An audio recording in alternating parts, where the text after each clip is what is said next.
Tonight, we uncover the hidden world of witches who did not flee in fear, but in secret. Outsmarting the church at every turn. Women and men whose knowledge of herbs, stars, and human nature became a code the inquisitors could not break. They hid in plain sight, turning prayers into recipes, lullabies into maps, and festivals into signals that no official eyes could read. Every charm, every song, every hidden path was a lesson in survival, a way to preserve wisdom when the world demanded silence. And the more the church sought to erase them, the more cleverly they preserved themselves, leaving traces that would endure across centuries and continents. Theirs was not rebellion alone. It was the art of teaching knowledge to survive power, of letting light hide until the moment it could shine again. And those who followed their secrets, even unknowingly, carried the most forbidden truths of all.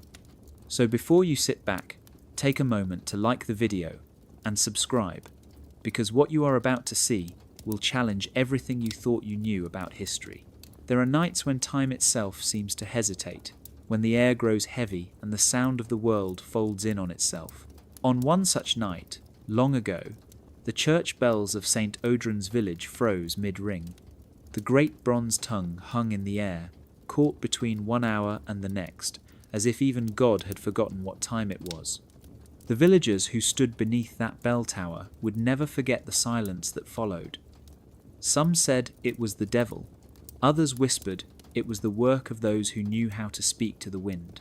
What truly happened was something the church would never allow to be written. The year was 1593, and across the fields of France, whispers of witchcraft travelled faster than the priests who came to stop them. But in this small village, the word witch meant something different. It meant healer, mother, midwife, the keeper of herbs and stories. They lived quietly on the edges of forests and by the banks of rivers, always close enough to nature to hear its secrets. When the bells froze, everyone turned to one person. Her name was Isabeau. No one had ever seen her frightened, not even when the inquisitors came through 2 winters earlier. She was known for curing fevers that even doctors from the city could not. But what made her dangerous was not her potions. It was her knowledge of when to speak and when to stay silent. That night, the villagers gathered in her cottage. The moon was hidden behind thick clouds, and the air smelled of rain. On her table lay a bowl of water, a candle, and 3 small stones taken from the churchyard itself. Isabeau told them not to speak. She traced circles in the water and murmured words that were not Latin but something older. The candle flickered once, twice, then steadied. Outside, the bell finally finished its ring, but the sound came out backward, like time itself was undoing a moment it regretted. The villagers gasped. They had seen prayers fail before, but they had never seen silence obey. In the morning, the priest found the bell untouched, though its clapper bore a thin mark of soot shaped like a hand. He called it blasphemy. The bishop called it sorcery. But the old women of the village, the ones who still remembered the taste of herbs and the rhythm of the seasons, called it protection. In the months that followed, no one spoke of the night again. Yet crops that had failed began to grow, the sick began to heal, and those who had been cursed with nightmares dreamed of clear water and birdsong. Only one person seemed uneasy, the priest, because when he tried to ring the bell again, it refused to move. Some said it had been bound by a word too ancient to name. Others said the bell no longer answered to the church but to the village itself. Whatever truth lies buried in that silence, one thing became certain. The night the bells fell silent was not a moment of darkness. It was the first time the light learned to hide. There was a time when the word witch did not mean evil. It meant wise. It meant a person who understood how to heal with plants, predict weather from the stars, and calm the sick with words older than scripture. But somewhere between the 13th and 16th centuries, that word was stolen and remade. What had once been a title of respect became a death sentence whispered through church doors. To understand how that happened, we must step into the moment when fear became law. In the year 1247, a new handbook began to circulate among inquisitors. It was not about demons at first. It was about control. The church had realized that the greatest threat to its authority was not soldiers or kings, but women who could cure illness without prayer, and men who could read the stars without permission. These were the people who still held fragments of an older world, the one that existed before every mystery was turned into sin. The priests began calling them maleficarum, meaning evil doers. The word witch, from the Old English wix, was easy to twist because it already meant someone who could bend or shape reality. The church simply added one idea to it, that their power came from the devil. It was brilliant in its cruelty. Anyone accused of witchcraft could not prove their innocence because even denial was seen as proof of guilt. No evidence was needed, only rumour and fear. Between 1400 and 1600, tens of thousands were accused across Europe, though no one can say how many truly died. But what mattered more than the trials themselves was how they changed the way people thought.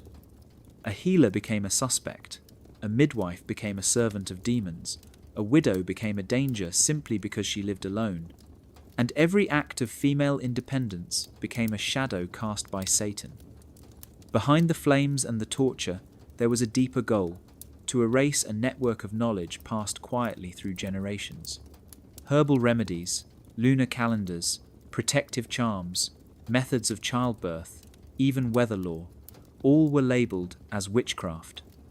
The church replaced them with prayers and relics. It took wisdom that was shared and turned it into sin that must be confessed.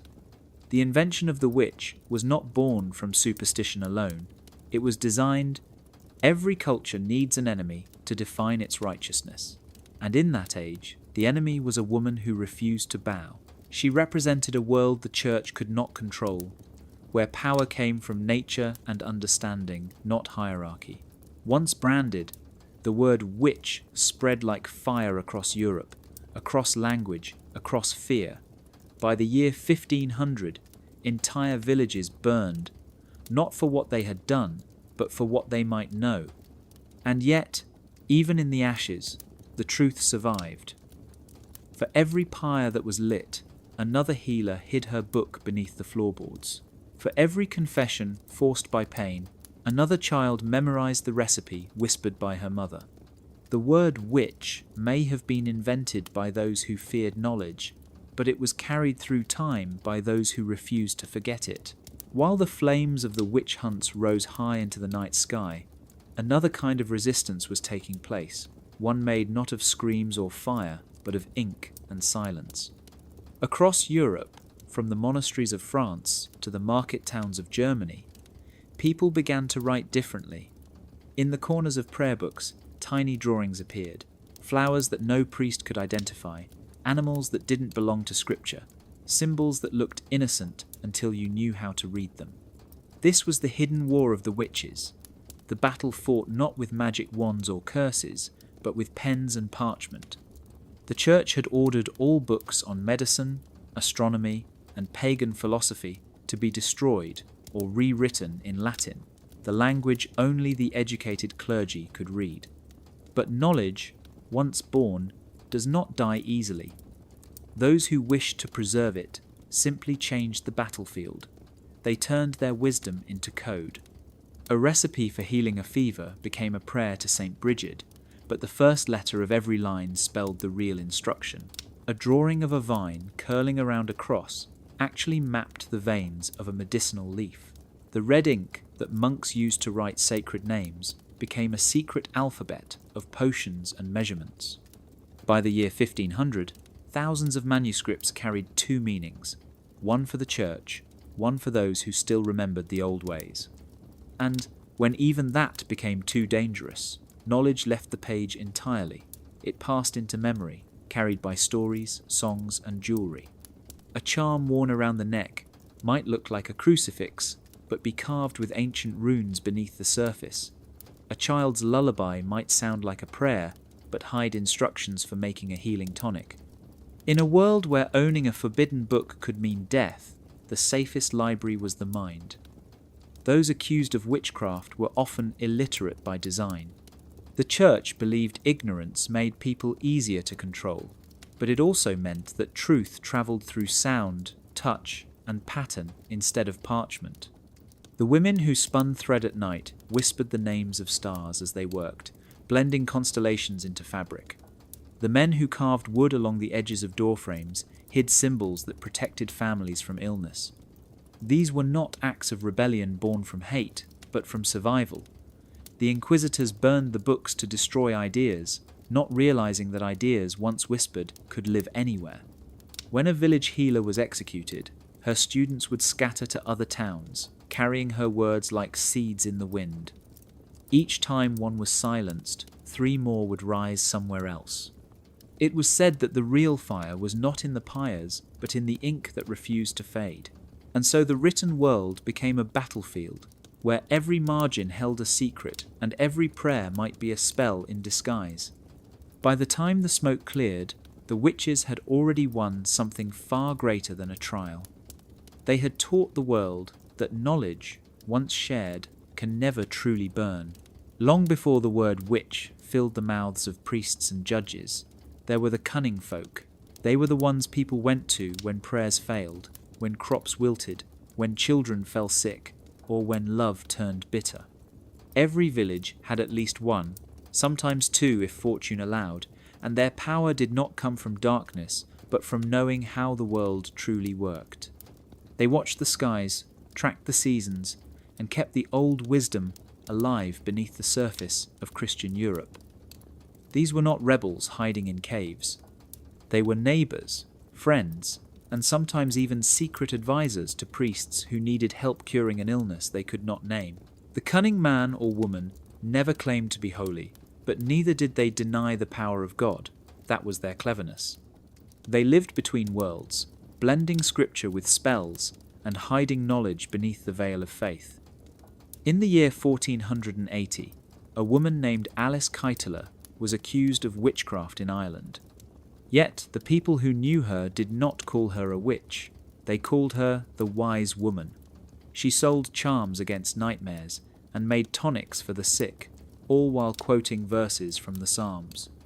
When the bishop's men came to arrest her, she smiled and said she was simply following the words of the Bible, healing the sick and comforting the broken. The church could not convict someone who used its own language, so she walked free. Stories like hers were common. Cunning folk learned the rules of heresy better than the priests who enforced them. They memorized every forbidden phrase, every banned ingredient, and every ritual that could be mistaken for sorcery. Then they rewrote their work to sound safe. A love potion became a prayer for harmony. A talisman became a saint's relic. A star chart used for planting became a calendar of feast days. It was a game of survival played in plain sight. They used the church's obsession with purity as their greatest shield. As long as they spoke the right words and gave credit to heaven, no one dared to burn them. But make no mistake, they were not afraid.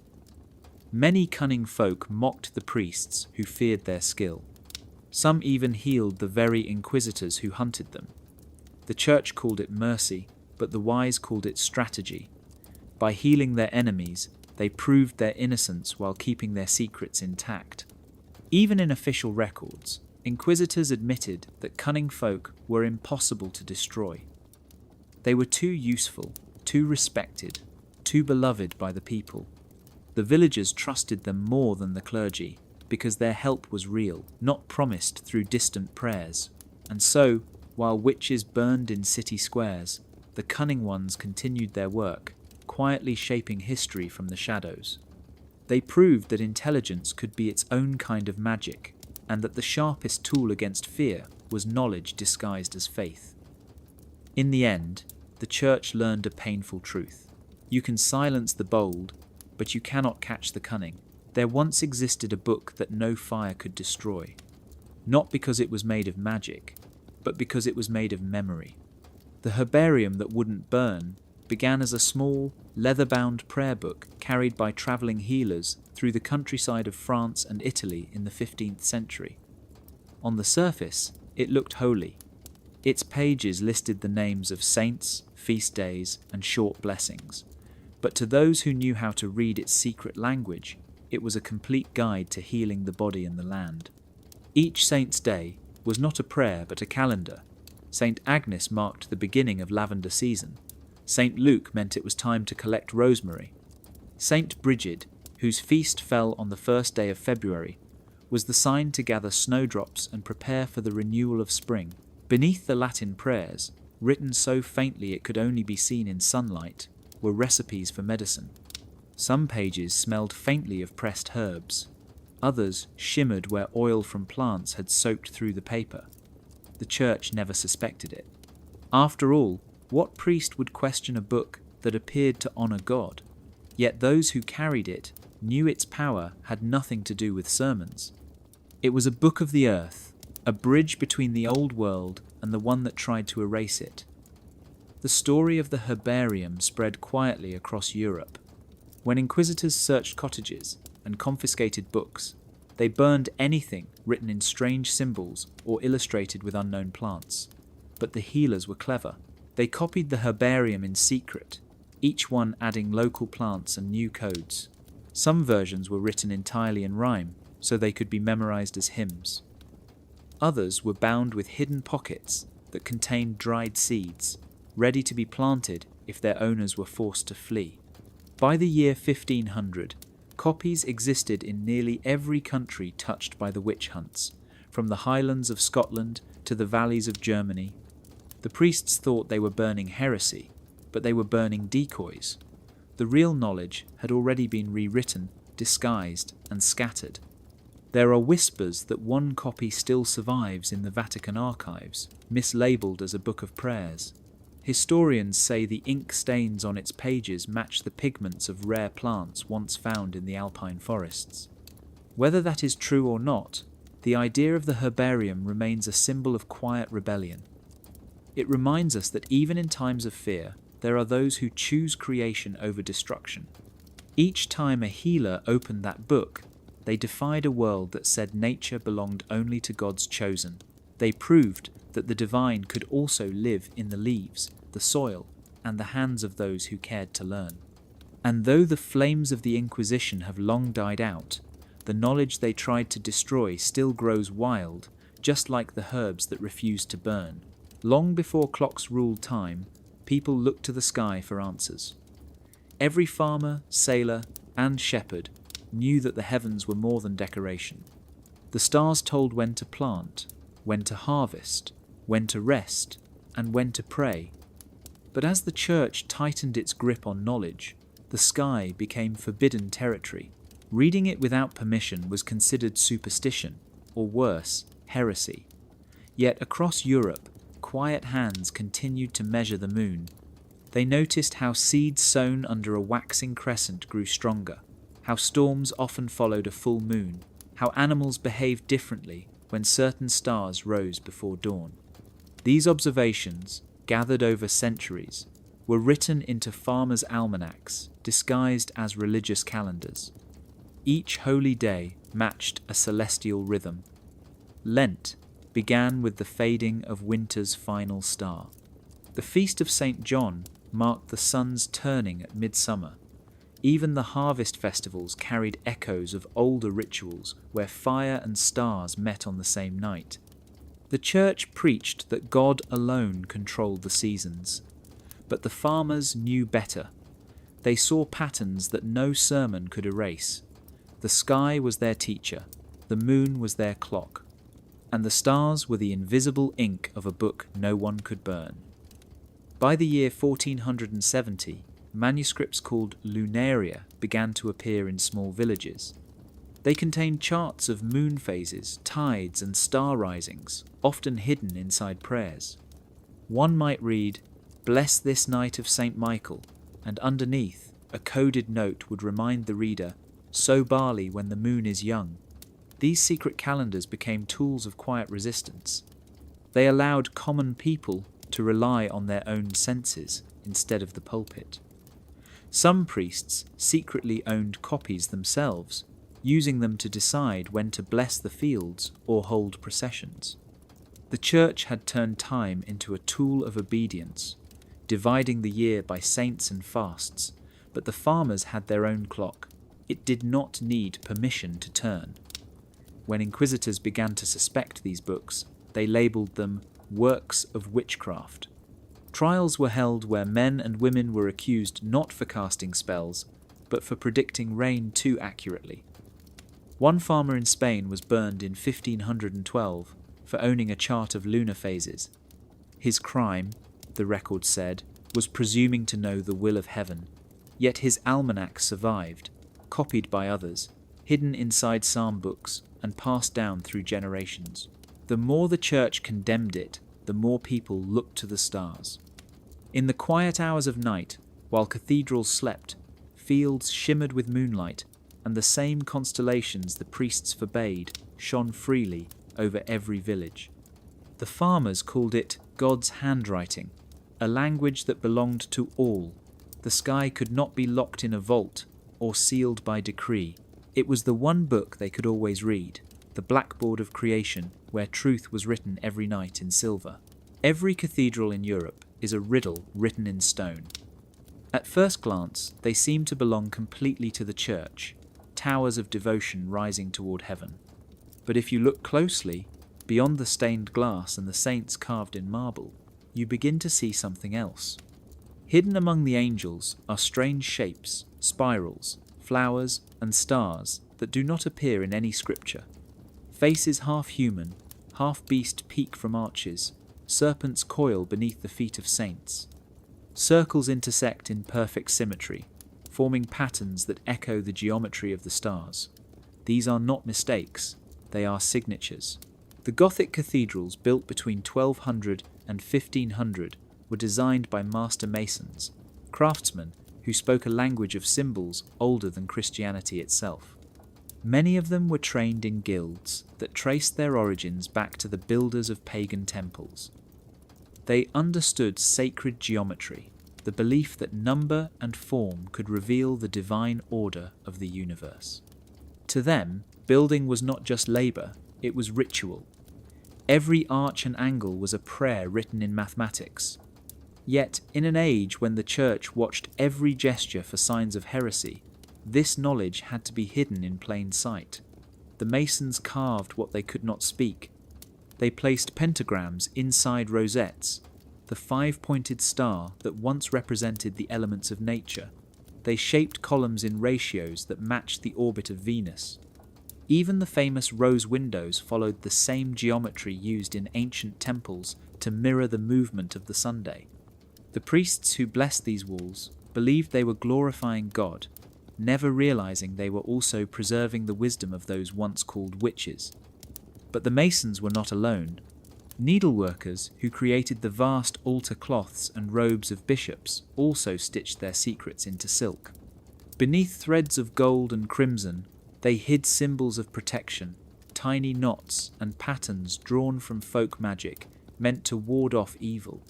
A bishop might raise his arms to bless a crowd, unaware that the hem of his robe carried the mark of the moon goddess beneath the cross. In these ways, the artisans of Europe turned the very heart of the church into a living archive of hidden knowledge. The cathedrals became monuments to dual faith, one public and one secret. To ordinary eyes, they were houses of God.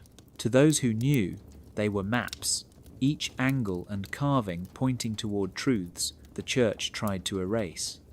Some historians now believe the reason many cathedrals took centuries to finish was not lack of funds, but the quiet resistance of those who built them. The longer they worked, the more symbols they could conceal. When sunlight strikes the stained glass at dawn, the colours dance across the floor, creating patterns that shift like the turning of constellations. Perhaps that was the message left behind by the masons and needleworkers of old. Even in the strongest walls built to contain faith, light will always find a way to reveal what was hidden. The Inquisition believed it knew how to see evil. Its manuals, written by priests and lawyers, described in exact detail how to question, how to threaten, and how to extract a confession. They thought the truth could be forced from the human body, like juice from fruit. What they never understood was that truth can also disguise itself, that silence can speak, and that words can be sharper than any blade. By the year 1487, the Malleus Maleficarum had become the official handbook of witch hunters. It claimed that witches could not lie because the devil already owned their souls. That single belief became the Church's greatest weakness, because the accused quickly learned that if the inquisitor expected lies from the devil, the truth could hide safely behind the devil's name. Women on trial began to craft confessions that gave their captors exactly what they wanted and nothing more. When asked what spirits they served, some said they danced with wolves under the moon, knowing the priests would spend months searching for beasts instead of people. When told to name accomplices, they whispered the names of the dead, saints, or even angels, creating endless confusion. In France, one accused witch claimed she had learned her craft from the archangel Gabriel, disguised as a crow. Her judges could not decide whether to burn her or bless her. Each false confession became a trap, a maze designed to waste the Church's time. The inquisitors did not realize that the witches had begun studying them. They learned the patterns of questioning, the limits of patience, the phrases that would end an interrogation faster. If a prisoner cried too early, it was seen as guilt. If she laughed too soon, it was madness. But if she spoke slowly and quoted scripture, she often survived. They memorized psalms and twisted them into riddles. When asked to recite a spell, one woman began to quote the Gospel of John but replaced light with knowledge. The priest, not daring to interrupt sacred words, recorded it as evidence of possession, never realizing she had just turned his own Bible into her defense. The Church called this cunning the devil's tongue. Historians now call it survival. Even torture could not always break them. Some fainted before speaking, forcing interrogators to stop. Others gave answers so elaborate that scribes could not keep up. They described imaginary rituals under mountains of glass, oceans that boiled, and feasts with demons who spoke Latin better than priests. It was not madness, it was strategy. By the time the Church realized how many lies filled its records, it was too late. The Inquisition's own archives had become poisoned by invention. The witches had turned confession into illusion, hiding truth behind fantasy until no one could tell which was which. That was their greatest victory. They taught the world that even in a room filled with fear, language can become armor. The inquisitors searched for Satan, but the only thing they ever found was their own blindness. When words became dangerous, witches turned them into puzzles. In the dark corners of Europe during the 15th century, people who wished to share forbidden knowledge could no longer write openly. So they invented a new language, one hidden in the folds of poetry, song, and even the stitching of fabric. It was called mirror writing, though its meaning went far beyond ink on paper. At night, by the glow of a single candle or a pale slice of moonlight, healers and midwives wrote their notes backward so that only a mirror could reveal them. To an inquisitor, these pages looked like nonsense, twisted lines and reversed letters. But to those who knew, the reflections became recipes, prayers and instructions. Leonardo da Vinci famously used mirror writing for his inventions, but he was not the first. Women in rural villages had already used it to record cures and spells long before his time. Some wrote with ink made from crushed herbs that glowed faintly when the moonlight touched it, visible only to the patient eye. Others hid their messages in acrostics, where the first letter of each line spelled a secret name or formula. A love charm might read like a hymn, yet the letters down the margin whispered the ingredients to rekindle affection. These small acts of cleverness became the lifeline of a hunted world. When the Church forbade books written by women, the words simply changed form, stories became songs, and knowledge passed through the air instead of the page. Mothers sang lullabies that carried instructions for healing fever or easing childbirth. To a listener, they sounded harmless, soft, and holy, but the rhythm of the verses hid measurements, timing, and moon phases. Each note was a fraction, each pause a mark in a secret recipe. Lacemakers joined the rebellion in their own way. In the looping patterns of thread, they wove symbols once carved into ancient stones, circles for protection, crosses for balance, spirals for transformation. To an untrained eye, it was decoration. To those who knew, it was language. A scarf or a shawl could deliver a message across borders without a single word spoken. Star position ciphers worked the same way. A group of dots drawn on parchment might look like a constellation, but in truth it was a code. Each star marked a letter, and together they formed a sentence only the sender could read. The night sky became both guide and messenger. Witches learned to trust the moon more than parchment, because the moon could never be seized or burned. When the church accused them of writing in the devil's script, they were right about one thing. It was a script the church could not read. Every reversed word, every hidden thread, every song sung softly in the dark was an act of resistance. Through mirror writing and moonlight, they built an invisible library, one that still glows faintly whenever a secret is whispered in the light of the moon. In an age before telegraphs and paper maps, the market was the internet of the world. Every village square and pilgrim road became a network pulsing with stories, warnings, and secrets. To the priests and soldiers who patrolled them, they were only places of trade.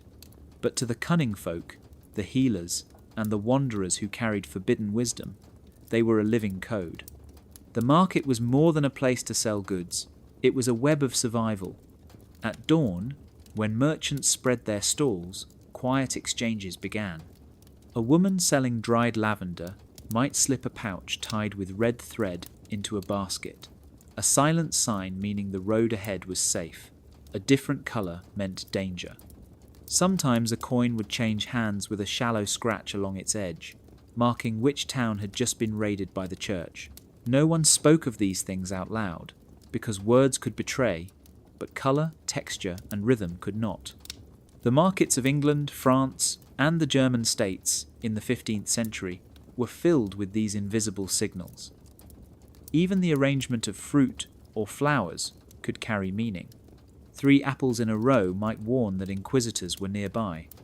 A pattern of rosemary and sage on a table meant a healer had passed through and left safe medicine behind. The pilgrim roads that stretched across Europe became the arteries of this secret system. Travellers heading to Rome or Santiago de Compostela carried charms sewn into their cloaks. A star stitched on the inside lining pointed to villages where witches had friends. A square meant a neutral ground. To ordinary eyes, these were decorations of faith. To those who knew, they were coordinates. In this way, knowledge that could not be written still travelled across countries. When an accused woman fled her home, she did not run blindly. She followed this hidden map, guided by herbs, threads, and coins. Sometimes the market itself became sanctuary. Merchants would argue loudly over prices to cover the sound of footsteps leading to a hidden door. A blacksmith might hammer in rhythm to signal when it was safe to pass through the alley. Even children played their part, running through the stalls with ribbons of certain colours tied to their wrists, pretending it was a game while spreading warnings across town. The church thought it controlled every road and gate, but it never understood that the ground beneath its feet was covered in invisible lines. The more it tried to silence the witches, the more they learned to move without words. Each fair became a heartbeat in a vast network of trust that reached from village to village, across mountains and rivers. It was proof that even under watchful eyes, people could still find ways to speak. The markets were not just places of trade, they were maps written by those who refused to disappear. And though the stalls are gone, the paths remain, buried beneath cobblestones, waiting for someone to remember how to read them again. They called it the book that reads you back, though in truth it was many books disguised as one.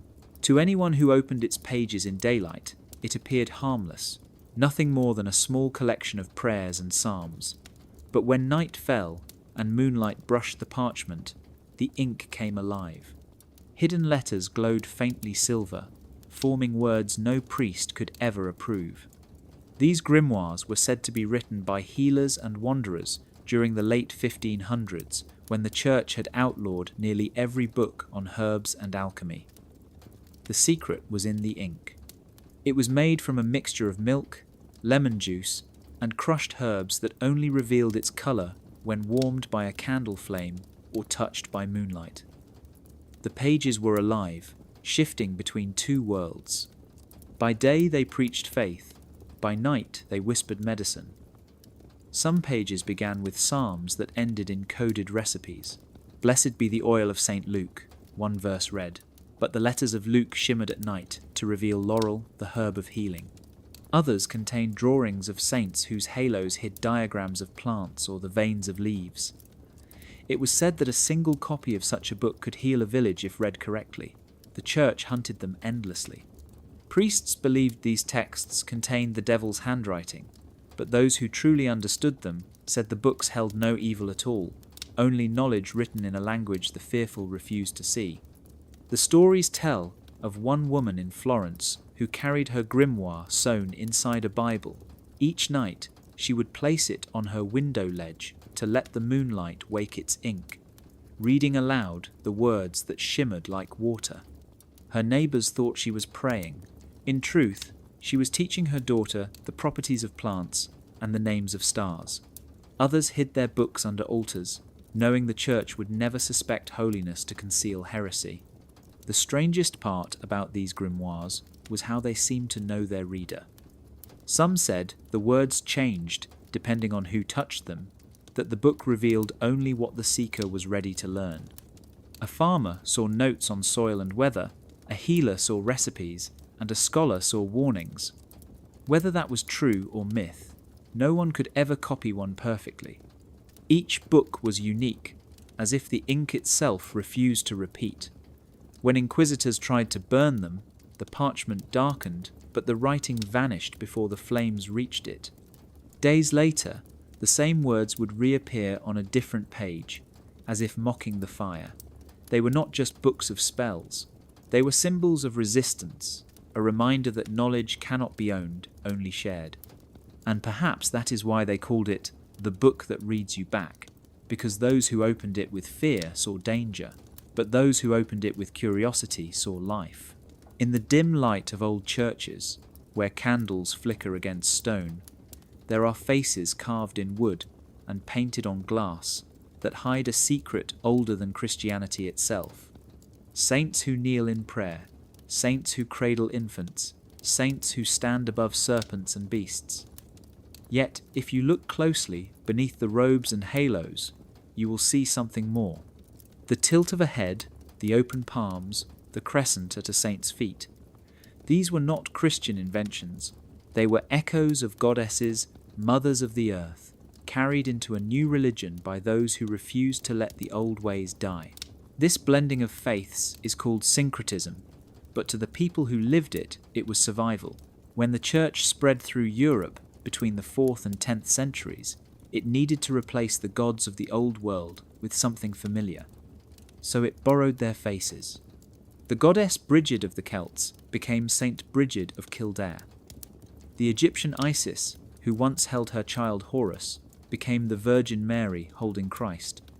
The Roman Diana, goddess of the hunt and the moon, became Saint Margaret, the virgin who conquered the dragon. To the priests, these transformations cleansed paganism from the land. To the villagers, they preserved it under new names. The altars became double archives, sacred on the surface, secret beneath. Women still whispered the old prayers as they lit candles before St. Brigid, asking not for salvation but for fertile fields and safe births. When they prayed to Mary, they were also calling on Isis, the eternal mother who had guided their ancestors through ages of darkness. The church never truly noticed, or perhaps it chose not to. As long as the people attended Mass and bowed to the saints, it did not matter which ancient spirit they were truly worshipping. But in this silent exchange, the witches found protection. They could invoke their goddesses in plain sight, hiding ancient rituals behind hymns and rosaries. Even the festivals that celebrated saints were timed to match the turning of the seasons.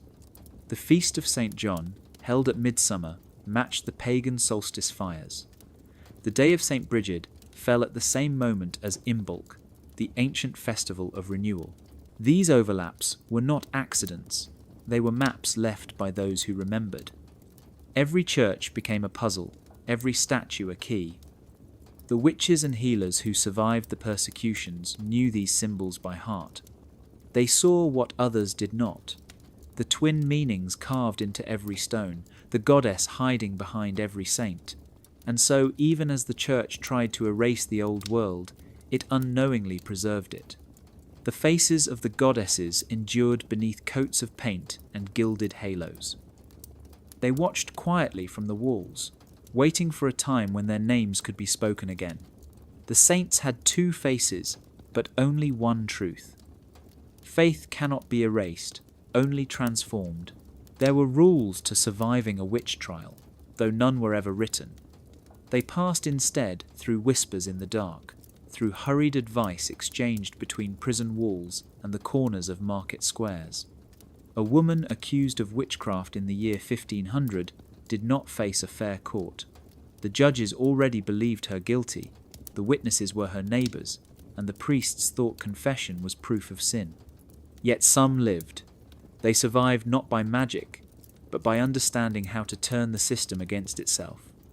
The first rule was silence. The Inquisition fed on words. Every answer, every reaction, every tear became evidence. The church claimed silence was defiance, but in truth it was power. If an accused woman spoke too soon, she risked giving them what they wanted. If she waited, if she looked at her interrogators without fear and said only what could not be twisted, she planted doubt. Silence forced the judges to fill in the gaps themselves, and sometimes their imagination betrayed them more than her words ever could. The second rule was to use contradiction. In the chaos of accusation, no story was ever perfect. A midwife might be accused of cursing a child who later recovered. A neighbour might claim to see her fly at night, while others swore she could barely walk. Those who survived learned to let the contradictions speak for them. They would nod, agree, and then quietly ask a single question. How could both be true? That question, small but sharp, often split the testimony apart like a crack in glass. The third rule was to redirect the ordeal. The church's trials relied on superstition as much as law. Floating in water meant guilt, sinking meant innocence. Some accused witches learned to bind small stones into their clothing to ensure they sank fast enough to live, even if nearly drowned. Others rubbed oil or animal fat on their skin before the trial, so water would not cling, making it appear the Holy Spirit had protected them. Every test became a game of survival against ignorance. The fourth rule was faith, not in the church, but in theatre. Those who knew how to play piety often escaped the flames. A sudden fainting spell during questioning, a weeping prayer shouted loud enough for guards to hear, a plea to the Virgin for mercy, all these gestures turned fear into performance. The church wanted repentance more than truth, and a convincing act could earn life instead of death. And finally, the most dangerous rule of all, memory. The witches who lived long enough to tell their stories remembered every question, every name, every crack in the church's armour. They taught others how to endure, how to speak without speaking, how to confess without confessing. Survival was never about power, it was about knowledge. The trials were meant to erase that knowledge, but in the end, they only spread it further, turning each survivor into a living book the church could never burn. In the winter of 1487, 2 Dominican inquisitors published a book that would become one of the most feared texts in Europe. It was called the Malleus Maleficarum, the Hammer of Witches, a manual for detecting, interrogating, and destroying anyone suspected of witchcraft. The Church hailed it as divine authority, but the people who lived under its shadow read it differently. They saw in its pages not power, but a pattern, a list of mistakes, and soon the hammer met its match. The book was detailed, almost too detailed. It described every test, every sign, every supposed proof of witchcraft. It warned priests what to ask and what not to ask. For those who had access to even a single copy, it became a weapon of knowledge. The accused began to memorize its rules. Villagers learned how inquisitors thought, what frightened them, what they misunderstood. In some towns, local healers and wise men gathered in secret to study the book by candlelight, rewriting it line by line into its opposite. If the Malleus said that a woman's silence meant guilt, they would teach her to speak fluently and with scripture. If it claimed that a healer's use of herbs was a sign of sorcery, they would label every plant with the name of a saint. They turned the book's certainty into confusion. One famous case in the Rhineland told of a group of villagers who built a shrine to Saint Walpurga, patroness against witchcraft. When the inquisitors arrived to arrest the midwives, they found their names already carved beneath the saint's protection. To accuse them would have meant defying a holy symbol, something even the Church dared not do. In France, farmers learned that the Malleus insisted witches could not cross running water, so they began holding markets beside streams, forcing inquisitors to test their own beliefs. When none of the accused hesitated to step through the water, the trials collapsed under their own superstition. Even the ordeal of water, the infamous drowning test, was turned against the accusers. The Malleus declared that pure water rejected evil. The women on trial began blessing the water themselves before stepping in, whispering prayers, so the crowd believed the water's calmness was divine acceptance. Bit by bit, the book that had promised to end them became their map to survival. Priests who followed it too faithfully often looked foolish, failing their own tests in public. One inquisitor demanded that a supposed witch be pricked with needles to find the devil's mark.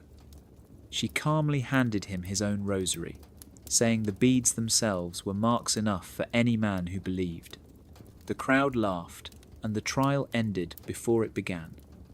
The Malleus Maleficarum was meant to be a hammer, but hammers only strike in one direction, and those who learn how they swing can step aside. Knowledge, once released, cannot belong to anyone, not even to fear. By learning their enemy's book, the accused rewrote the ending. The hammer fell, but it never broke them. The Church claimed witches kept animals as servants of the devil, creatures that whispered secrets and drank human blood. They called them familiars, and to name one was enough to send someone to trial. But what the inquisitors called evil spirits were, in truth, small partners in survival. Each animal served a purpose that the Church could not understand, because it lived too far from the earth to see what the earth was doing.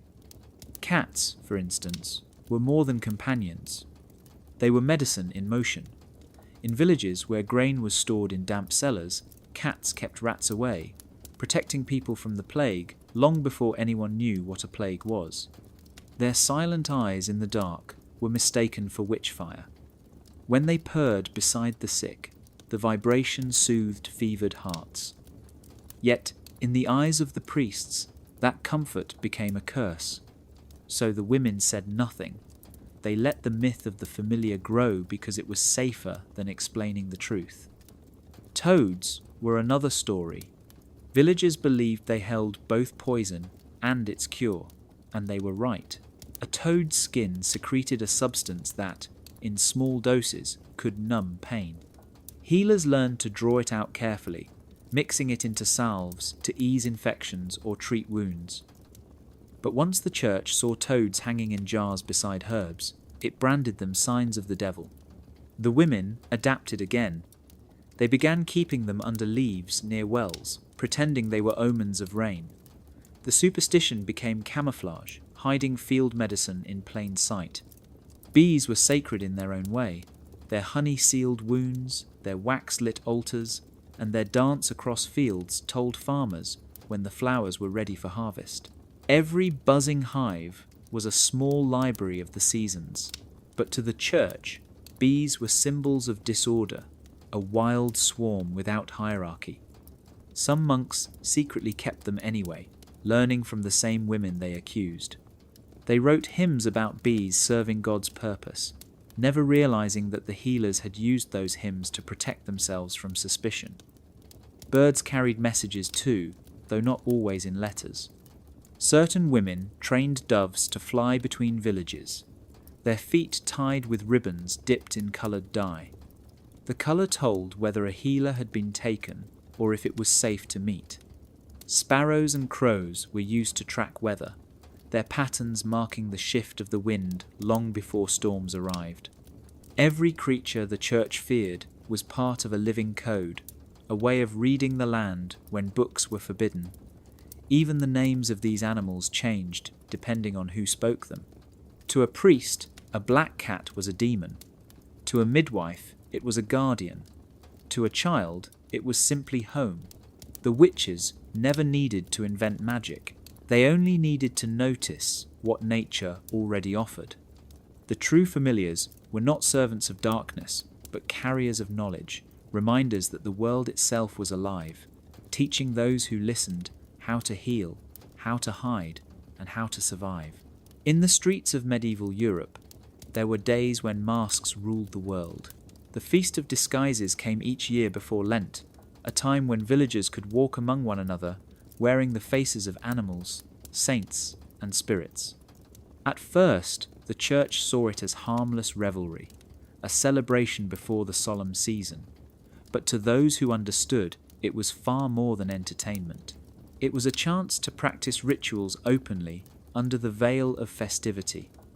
In the year 1460, a small town in northern Italy would transform its main square into a theatre. Men dressed as angels and women as saints paraded through the streets, carrying candles, herbs, and carved wooden charms. To any outsider, it was devotion. To the initiated, it was a map of healing, a display of secret knowledge. Mumming, the act of performing masked plays, allowed stories of old magic to survive. Scenes of crop protection, rainmaking, and herbal remedies were acted out, hidden beneath layers of song, costume, and jest. No inquisitor could accuse the performers because every action was cloaked in piety. Processions became mobile libraries.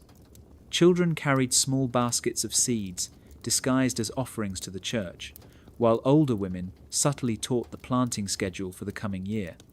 Every step, every chant, every gesture contained information about the seasons, the weather, and the health of the village. Even the most ordinary masks concealed extraordinary knowledge.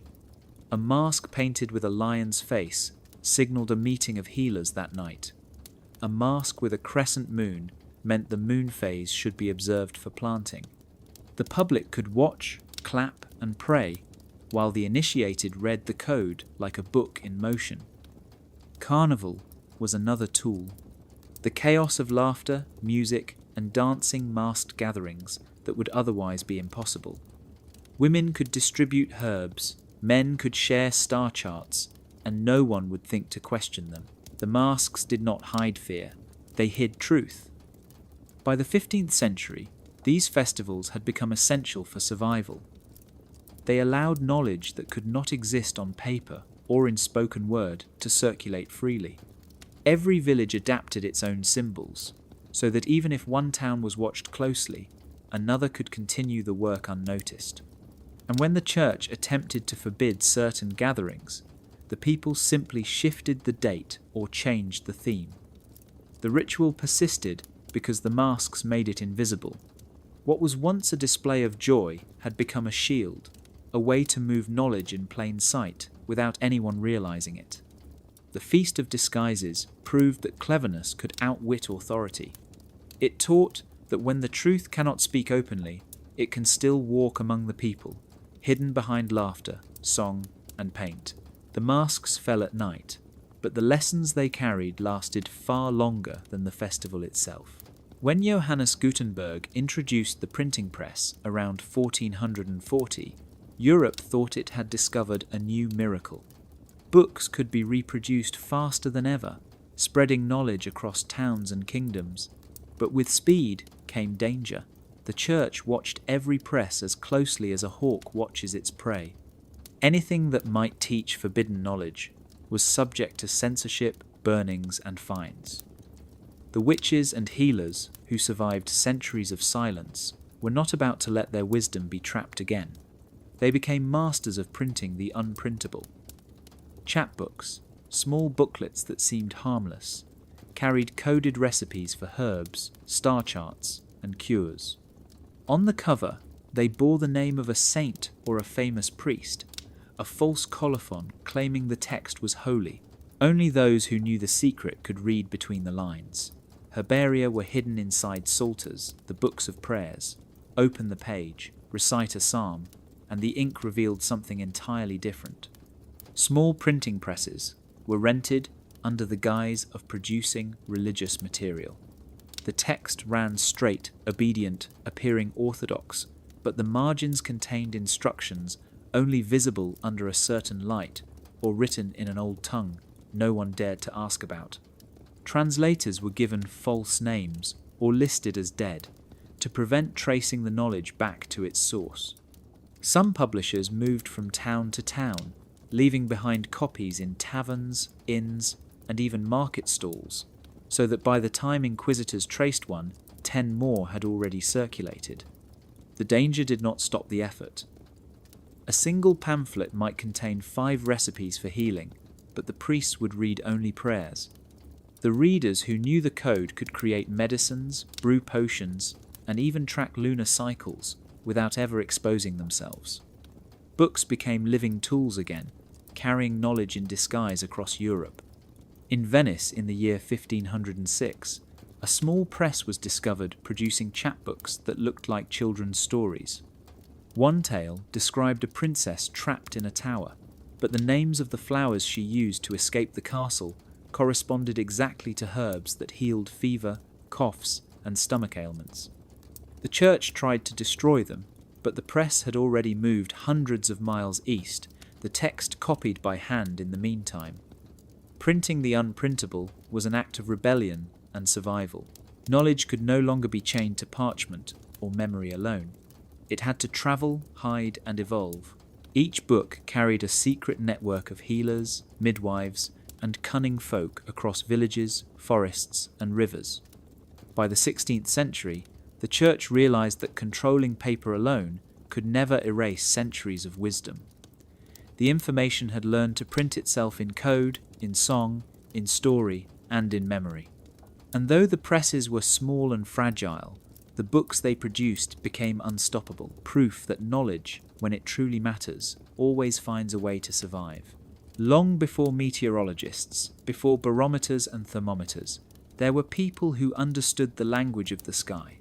Farmers, sailors, and healers watched the clouds, the wind, and the birds with a kind of quiet devotion that the church did not understand. In the year 1512, a small coastal village in Brittany survived a storm that would have sunk the fishing fleet. The priests blamed witches, claiming they had conjured tempests with dark magic. In truth, it was knowledge. A woman named Isolde had spent decades observing the sea. She knew the way clouds gathered over the channel, how the wind shifted when a low pressure approached, how the bird's flight warned of rising waves. She instructed the fishermen to wait, to tie their boats, to store the nets. When the storm struck, the village was ready. The church could only marvel, unable to explain why the wise survived while others were lost. Across Europe, accusations of raising storms became a common charge against midwives and cunning folk. Yet each accusation carried its own paradox. The accused did not raise storms. They read them, predicted them, and in doing so, saved lives. In Holland, during the spring of 1489, a healer named Annika taught farmers to watch the colour of the sky at dawn. Pink meant wind from the east, bringing rain within hours. Grey with streaks of silver meant calm seas. The farmers who followed her advice planted crops, mended dikes, and harvested barley just before heavy rains, avoiding ruin. Barometers as we know them did not exist. Instead, small instruments of glass and metal, crude and fragile, were kept in attics or hidden under thatch to measure air pressure. The readings were noted, compared with previous storms, and written down in secret journals disguised as prayer books. When inquisitors demanded how a woman could foresee weather, she would point to her hands, to the sky, and to God. The church saw witchcraft, the villagers saw skill. Storms became coded knowledge, part of the hidden curriculum of survival that no priest could control. Even lightning was interpreted with care. A sudden flash across a field could signal electrical storms, warn of dangerous winds, or indicate the approach of frost. All of it was observed and recorded. Yet, outsiders, reading the church records, believed witches could summon the elements. In reality, the storms were neither magic nor punishment. They were data, collected patiently over years, passed orally or in writing, hidden behind superstition to avoid persecution. Those who understood survived. Fleets returned safely. Harvests thrived. Villages endured when others were swept away. The church had no explanation because the knowledge was never meant for them. It belonged to the people who lived with the land, who spoke its language, and who listened when the sky whispered. Storms are loud, terrifying, and unpredictable. But to those who read the sky with patience, they became words, and the wise survived, not by raising storms, but by reading them. In the villages and towns of 15th century Europe, the word witch meant more than fear and suspicion. It meant communication, mediation, and survival.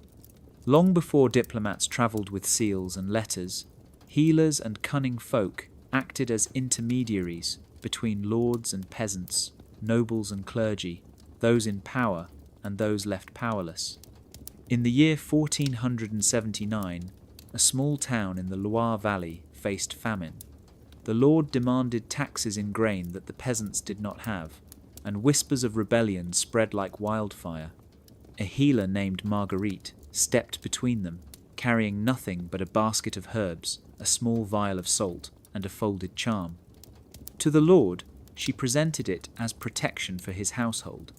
To the villagers, it was a message of peace. The charm became a treaty, a promise sealed not with ink alone, but with understanding. Her job was subtle. She delivered messages under the guise of blessings. A blessing of the harvest could carry instructions for meeting secretly at night. A charm against the plague could contain coordinates for hiding fleeing families. She moved through towns, markets, and monasteries with the freedom of someone invisible. Lords trusted her because her knowledge of herbs and medicine saved their people, their livestock, and their crops. Peasants trusted her because she never betrayed them. In this way, the witch became a diplomat, a living network of communication in a world where letters could be seized and words twisted.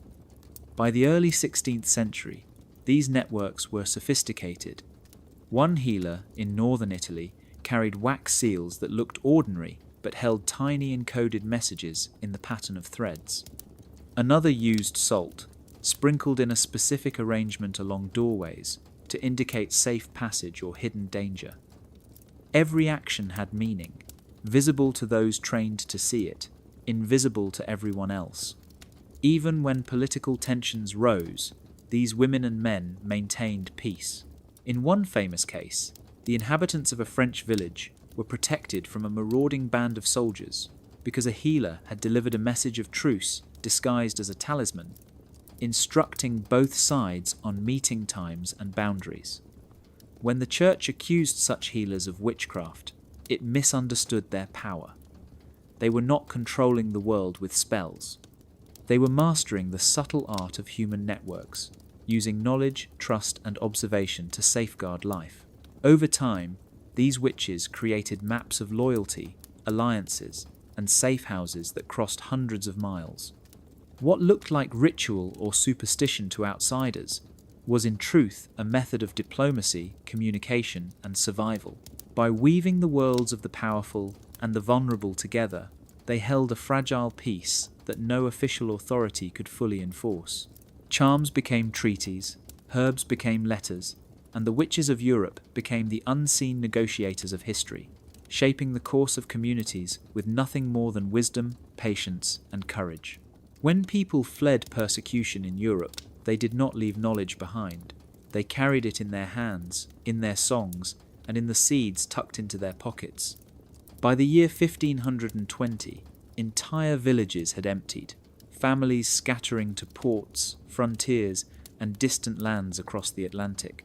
The cunning folk, the healers, and the midwives who survived the Inquisition travelled with more than memory. They travelled with rituals, charms, recipes, and celestial knowledge that had been honed for generations. When they arrived in the New World, the landscape was unfamiliar, the plants different, and the stars in unfamiliar alignments. Yet they adapted quickly, observing local herbs, learning which plants healed, which burned, and which carried properties similar to those left behind in the Old World. A healer who had once collected lavender and sage in Provence now studied cacao, maize, and coca, combining old recipes with new discoveries. Festivals once held under European moon phases shifted to align with tropical skies, the rituals bending to the rhythm of the sun and local constellations. Diasporas became living laboratories, testing and preserving knowledge in exile. Along the ports of Brazil, the Caribbean, and New England, people recognized each other by small signs: the arrangement of herbs in a basket, a whispered blessing, a certain knot in a cloth. Communities that had once been villages in France or Italy re-emerged as clusters of tradition in foreign lands. Old world cunning merged with new world possibilities. Medicine, magic, and astronomy intertwined with local knowledge, forming hybrid practices that were both survival and resistance. Some of the oldest churches in South America contain hidden symbols of the saints that were carried across the sea, halos shaped like native flowers, crosses intertwined with indigenous patterns. Folk dances incorporated the rhythm of local drums while maintaining the hidden codes of European songs. Even the stars taught new lessons. Navigators learned to follow unfamiliar constellations, while healers used the rising of new stars to predict weather, planting, and harvest cycles. These practices were hidden in plain sight, disguised as devotion or entertainment, yet they ensured the survival of knowledge that could have been lost forever. The seeds they carried were literal and symbolic. Corn, beans, and medicinal plants were sown alongside memory and technique. Each plant that grew became a living archive, a library of soil, sun, and hands that had endured centuries of fear. By the middle of the 16th century, these traditions had blossomed. Communities that had been scattered by exile now thrived, blending old and new into something resilient, adaptable, and enduring. And though the Church had hoped that persecution would erase their knowledge, the diaspora proved it could not. What was carried by hand, by song, and by seed spread like roots through foreign soil. Exile did not silence them. It allowed their wisdom to take new forms, to flourish in ways the old world could never have imagined. In the quiet countryside of 16th century England, every building held secrets that the Church never suspected. Priest holes, once built to hide Catholic clergy, were repurposed by those who feared inquisitors, bounty hunters, and angry neighbours. A small attic, a false wall, or a hidden trapdoor became not just a place of refuge, but a hub of communication. Villagers learned to move through these hidden spaces with precision, guiding those who carried forbidden knowledge from one safe room to the next. Mills, abbeys, and even barns were connected in invisible lines, what some called beelines, though the Church thought them ordinary paths. Each stop offered safety, food, and the chance to relay information about raids, trials, or storms. Bells, those instruments of faith, became another form of secret messaging. A single toll might warn of danger approaching from the east. A series of 3 knocks meant the coast was clear. Patterns developed over years, understood only by those who needed them. A child, listening to the ringing of the town bell, could know more than any priest standing beneath it. By the year 1545, entire networks had formed, linking towns that were dozens of miles apart. A healer accused of witchcraft could slip through a village under cover of night, guided by shadows, hidden doors, and the signals that crisscrossed the countryside. Maps were useless. Only memory, observation, and trust mattered. These skeleton keys were not objects, but systems of understanding, a way to move knowledge and people alike without detection. Grain sacks carried coded letters, herb bundles hid charts of the stars, and every door could be a portal if one knew how to turn the lock. Even inns participated in the network. The innkeeper might ring a certain bell, move a chair, or lay out a specific coloured cloth to indicate whether it was safe to stay, whether guards were nearby, or whether a meeting would take place at dusk. The church believed it controlled every village, every road, and every building, but it had never counted on imagination. Those who understood the architecture of escape could slip past lines of authority without leaving a trace. They learned that silence could be louder than a shout, that movement could speak, and that walls, floors, and ceilings were not just structures but allies. By the time inquisitors arrived, the people they sought had vanished. Bell patterns faded into ordinary sound. Hidden rooms appeared to be nothing more than storage. Pathways led to nothing or everywhere. In a world where knowledge was forbidden, survival depended on creating your own keys. Skeleton keys, invisible maps, and secret signals turned the landscape itself into a guardian. And in this hidden architecture, entire communities survived centuries of fear, preserving wisdom that could have been lost forever. Safety became a language, one written in shadows, sound, and trust, invisible to anyone who did not belong. By the early 19th century, scholars began to open the dusty archives of Europe. The church had kept much of its history hidden, manuscripts locked behind heavy doors, careful to release only what could be controlled. Centuries of superstition, punishment, and secrecy had obscured knowledge that had been carefully preserved by witches, healers, and cunning folk. What looked at first like simple folklore began to reveal layers of science, astronomy, botany, and obstetrics hidden in plain sight. Marginal notes in prayer books contained diagrams of the human body, illustrating the safest ways to aid childbirth. Songs once thought to be charms for protection against spirits described the lunar cycles and phases critical for planting crops. Herbals, long dismissed as recipes for magic, detailed the chemical properties of plants, teaching which combinations cured fevers or cleansed wounds. Astronomical charts, disguised as saint calendars, instructed farmers when to sow and when to harvest, when to expect frost, and when to predict tides for fishermen. In the year 1822, a historian in Paris stumbled upon a grimoire hidden inside a Bible. The text appeared chaotic, a jumble of symbols and verses. But when analysed carefully, it became clear that the book contained a full guide to local plant medicine, coded to protect its reader from inquisitors who might have destroyed it centuries earlier. Across Europe, archivists discovered hundreds of similar texts. The more they studied, the clearer the pattern became. What had been called superstition was method. What had been condemned as witchcraft was observation. What had been hidden beneath fear and ritual was knowledge. These discoveries forced a trial not in a court of law, but in the court of memory. Scholars had to question what had been forgotten. Was Europe really ignorant during the Dark Ages? Or had its knowledge been deliberately concealed, passed in secret to survive the fear of persecution? Slowly, a new understanding emerged. The witches of old were not deluded or evil. They were scientists, midwives, and astronomers, operating in a world that demanded invisibility for survival. By reading between the lines, historians could see how herbal remedies correlated with modern pharmacology, how lunar calendars matched seasonal cycles perfectly, how hidden observatories recorded the motion of planets centuries before Galileo's telescope.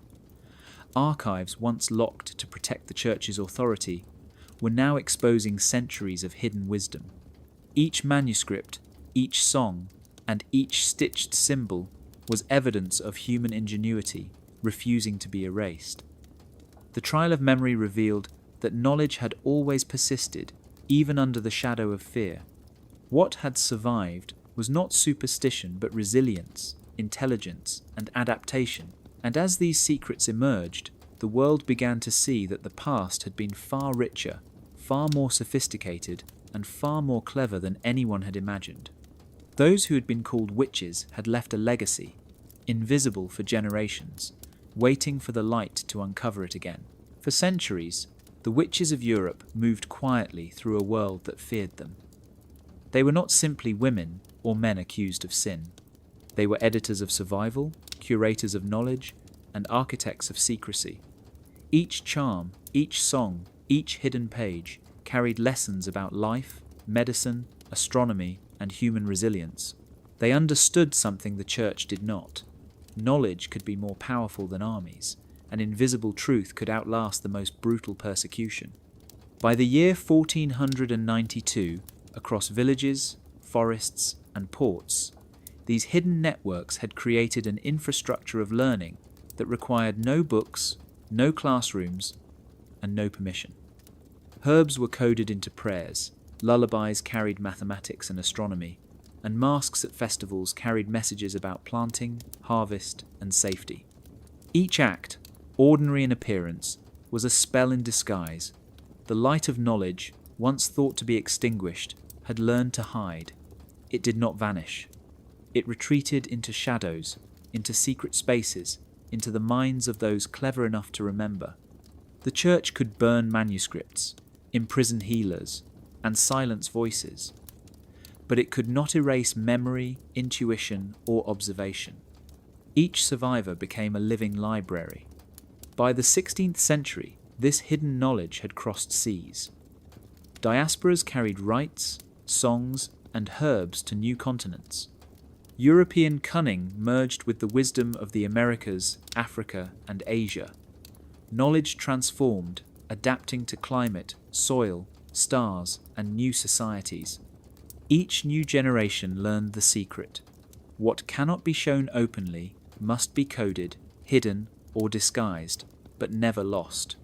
Even with the invention of the printing press, the witch's legacy continued. Books were disguised as psalters, recipes hidden in margins, and acrostics encoded instructions for healing or navigation. When the Church attempted to catalogue and control every press, the knowledge found new forms, travelling in markets, festivals, and even children's games. Survival required creativity, foresight, and trust. It was not magic in the sense of spells or charms. It was magic in the sense of cleverness, strategy, and patience. The witches taught humanity that light can be both seen and unseen, that the most enduring flame is one that knows how to move without detection. By the 18th and 19th centuries, scholars began to uncover the traces of this hidden world.